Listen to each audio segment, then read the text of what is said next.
Le mystère de l'étrange coronavirus. Un livre écrit par Clément Garcia et Lily Rose Garcia et raconté par Véronique Lenire et Sandra Poirier. Depuis quelques jours, personne ne peut sortir de chez soi. Presque tous les habitants de France ont arrêté de prendre leur voiture ou les transports pour aller à l'école, sortir travailler ou pour se balader. Il est même impossible d'aller voir ses amis. Nous ne pouvons même plus aller au parc. Se désole Lily Rose. Oui, juste avant de rentrer à la maison, ma maîtresse nous a dit que c'était à cause du virus du coronavirus. Répond Mélina. Comment faire pour en savoir plus? Demande Charlie. Lily Rose saute et attrape un jouet en criant. Demandons à mon robot savant Guiman. Il sait tout. Il va tout nous expliquer du mystère de cet étrange virus. Lily Rose démarre son robot. Et hop, c'est parti. Bonjour les enfants, je suis Guiman. Que souhaitez-vous savoir? Charlie s'approche. Coucou Guiman, c'est quoi le coronavirus? Ma maman en parle tout le temps. Suivez-moi, partons tous ensemble à l'aventure.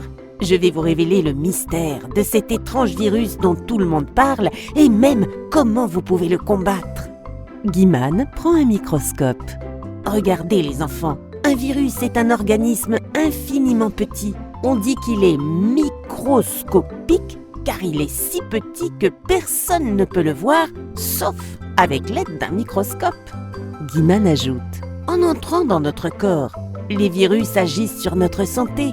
La plupart du temps, notre corps sait se défendre et les évacue sans que nous le sachions. Mais parfois, c'est plus difficile pour lui.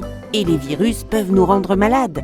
Il en existe de toutes sortes, pour les humains, les animaux et même pour les plantes.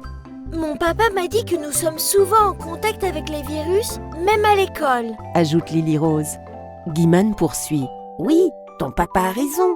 De nombreux virus sont présents un peu partout, comme à l'école, au parc et même à la maison.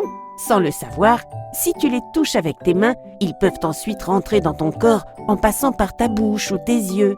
Guiman ajoute. C'est d'ailleurs très certainement à cause de ces chenapans que Lily Rose est tombée malade cet hiver. Oh, mais pourquoi veulent-ils rentrer dans notre corps? Demande Mélina. Guiman lui répond.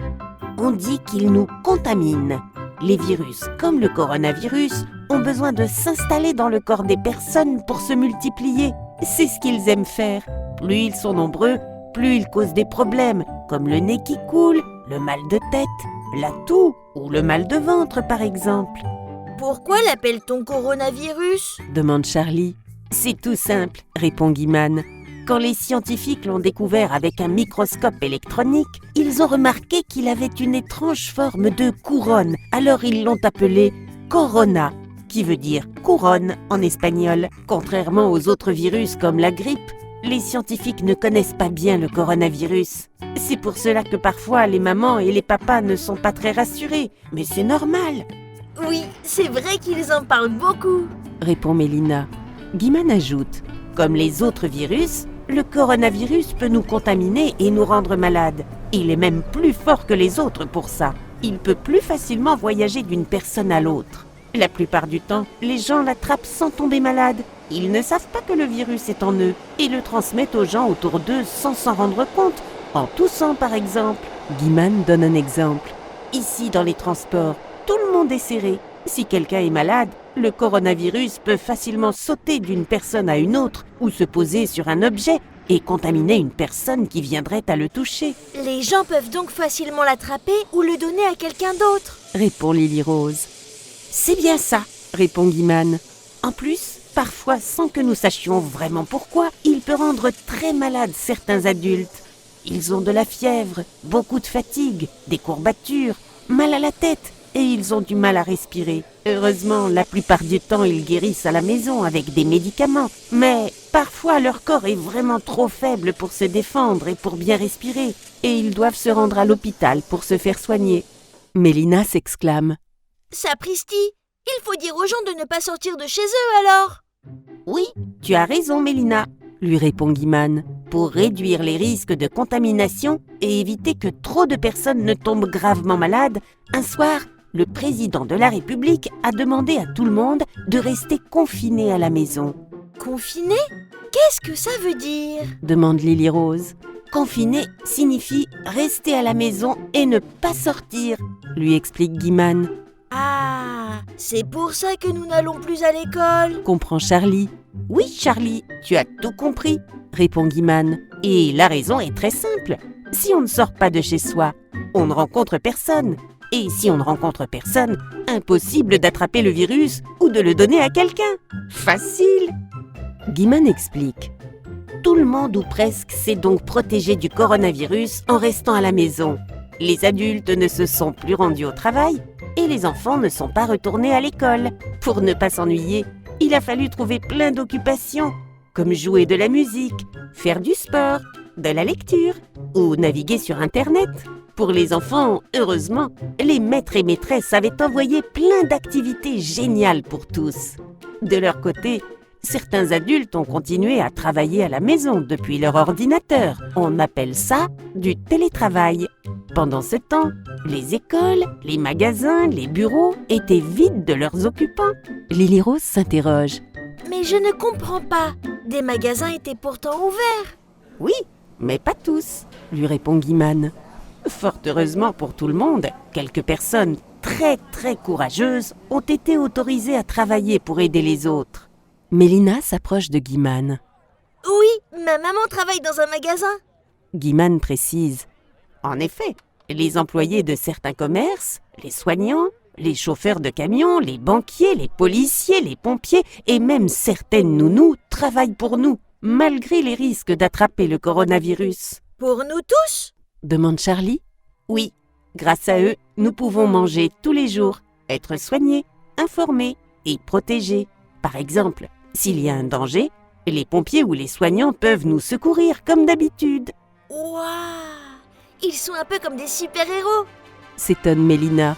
Oui, un peu. C'est vrai qu'il faut avoir beaucoup de courage, répond Guimane. Moi, je ne suis plus allée à l'école et mes parents ont travaillé à la maison.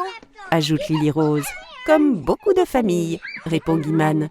C'est d'ailleurs l'occasion pour tous les enfants de passer du bon temps avec leurs parents, de dessiner, de jouer et aussi d'imaginer plein d'activités comme de grandes chasses au trésor dans tous les recoins de leur maison, de leur appartement ou même de leur jardin. Mais comment combattre le coronavirus quand nous allons retourner à l'école? Ça a l'air d'être très difficile. S'exclame Charlie. Très bonne question, lui répond Guimane. Ne vous en faites pas les enfants, c'est très simple, aussi bien pour les enfants que pour les adultes. Pas besoin de gros muscles, il y a juste 4 actions à faire chaque jour. 1. Porte un masque si tu sors de chez toi. 2. Ne touche personne et reste loin des autres. 4 pas de distance suffisent. 3. Éternue ou tousse dans ton coude. 4. Lave-toi les mains le plus souvent possible. Mélina, Charlie, Lily Rose s'exclament en même temps. Waouh! Quelle aventure! Merci Guimane pour ce super voyage. Tu es vraiment le meilleur des robots. Nous comprenons mieux maintenant et nous savons comment faire pour nous protéger et pour protéger les autres. À bientôt! Et n'oubliez pas les enfants, il est très important de se laver les mains le plus souvent possible. Le mieux est de le faire en chantant sa chanson préférée. D'ailleurs, voici une petite technique rigolote pour ne pas oublier de se les laver. Chaque matin, demandez à vos parents de dessiner un soleil sur chacune de vos mains avec un feutre. Il faudra le faire disparaître avant la fin de la journée en vous lavant les mains plusieurs fois. 1. Mets du savon. 2. Frotte la paume de chaque main. 3. Le dos de chaque main. 4. Nettoie entre les doigts. 5. Puis chaque pouce. 6. Frotte bien les ongles. 7. Rince bien. 8. Essuie avec une serviette.